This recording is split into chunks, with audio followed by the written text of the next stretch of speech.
So, what do you think the Red Sox have to do this offseason in order to go from kind of the success relative to expectations to just what you've identified as the baseline of Red Sox success, which is like not trying to like find your way to 84, 85 wins, right? Like, and Yeah. oh, maybe with a very flat landscape, maybe we'll sneak it, but instead kind of being more in that, in that 90 plus wins territory, aiming for that.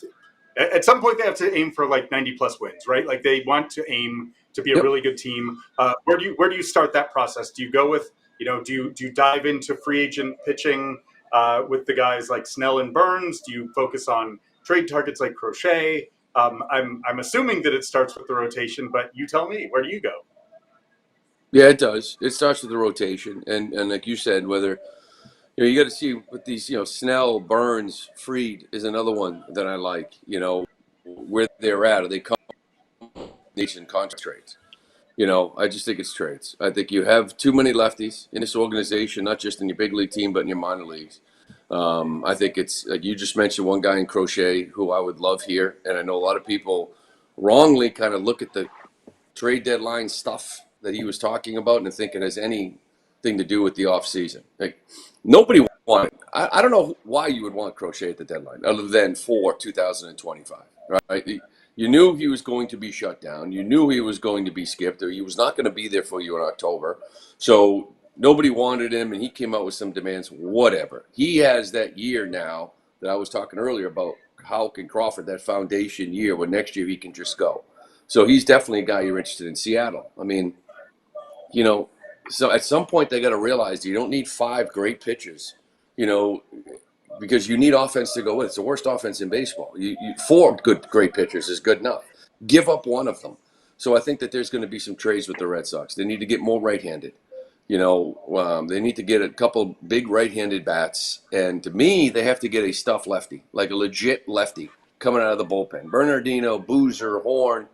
I get it. Maybe there's some more stuff with Boozer, maybe Horn too, fastball, but they're location guys. So I need a shutdown lefty in the bullpen.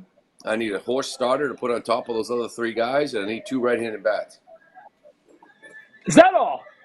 Yep. When you look at that, but right? I mean, so it's funny because we talk about, is this year a step in the right direction? Okay, the obvious answer is, well, the bumper crop of prospects are that much closer. So no matter what, we knew the franchise would be in a better place by 25 than it was going into 23, right? Those Yep. single-A to double-A prospects are now double-A to triple-A, right? That Roman Anthony and Kyle Teal, they're all knocking on the door now. Okay, that's fine. But as far as what this season was, like I felt better about the bullpen after last year because you knew Kenley Jansen and Chris Martin were coming back to anchor the back end next year. They're both free agents, and they didn't come off the years they did a year ago. Like in addition to adding that right-handed power and the starting rotation help, I don't know if it's a rebuild, but you've got to do some serious work on that bullpen now too, don't you? I'm not sure I felt that way a year ago.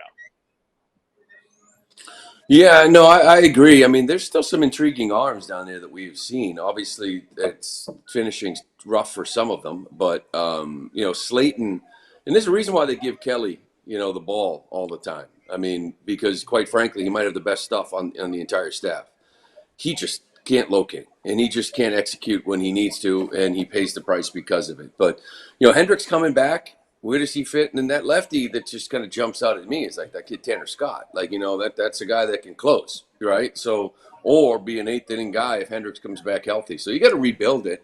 And as much as I love what Martin and Jansen have done, like it was sort of like that's kind of money off the books. Like I think a lot of people are sitting there saying, you bring these guys back, you're going to lose them both. And now I think Martin, he's dealing with a lot of injuries here off and on this year. Same thing with Kenley. So I think it's, but you have to rebuild it.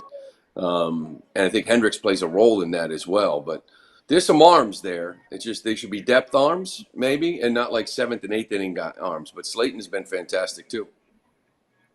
And a guy that on the offensive side that to me the decision that'll be intriguing is Masataka Yoshida, right? The guy is hit, but Alex Cora's made it clear they do not view him as an outfielder. And with Roman Anthony on the way, they've got enough outfielders. So can Masataka Yoshida be a designated hitter for this team, or do you think they'll have to move him and try to use that spot to bring in some of that right-handed power? I think it depends of who and how they're able to trade, right? Because there is a scenario out there that, and I know I saw that Ken Rosenthal piece, right, about Casas. What if Casas and Abreu were dealt for a huge arm, and you move on from Yoshida? Now you only have two lefties. So I'm just saying, like, there is a place that for him. I do think ideally, yeah, with some of the lefties and the young arms, young bats that you do have, I do think you'd like to have more right-handed bats. But I just think depending on trades and what ends up going down, I think there's a chance you may need a left-handed bat. But obviously his lack of versatility hurts you. He's still a good hitter. He's still a good, and if you get two right-handed, and you can put a guy in hitting seventh, or sixth or seventh that hits 285 with 12 to 15 homers, I think you don't mind it that much. But gives you more flexibility if you're able to move on from him. But how much money are you gonna have to eat? Do you consider trading Triston Casas? Picking up on that Rosenthal idea, or do you view him as future middle of the order fixture? You're probably talking to the wrong guy, because I think I would trade anybody. I would move on from anybody, and I do think that's a discussion. I do think that moving on from Casas again, you need two things. You need to either trade for a big right-handed bat, although there's a couple very intriguing free agents, and you need a horse starter. And I don't know how you do that without giving up legit pieces. And that's where I was talking about guys like Casas, and obviously he's not swinging it well. And guys, somebody like Abreu, if you really believe Anthony, Roman Anthony is the guy. Maybe he needs a month or two, and you make some trades. You have to give up somebody that hurts. It's going to be an intriguing offseason. They got some huge decisions to make, including the prospects that they have. Do they move any of those? Do they move big leaguers? I think everything is on the table right now. Absolutely everything. And if there's a team out there, if Seattle is sitting there saying, we're going to give you Gilbert or Miller or somebody like this, and it comes down to that, then I think you go all in. I'm just one of those guys.